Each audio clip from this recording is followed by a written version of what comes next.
Build good study habits. Have you ever wondered how some of your friends keep getting top grades, though they don't really look like they study hard?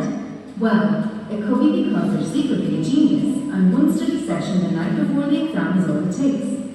However, if you're a regular person like me, a certified non-genius, you might have also wondered how good life would have been if you were born gifted. It's hard not to feel a little envious of these people sometimes, because they seem to have an unfair advantage.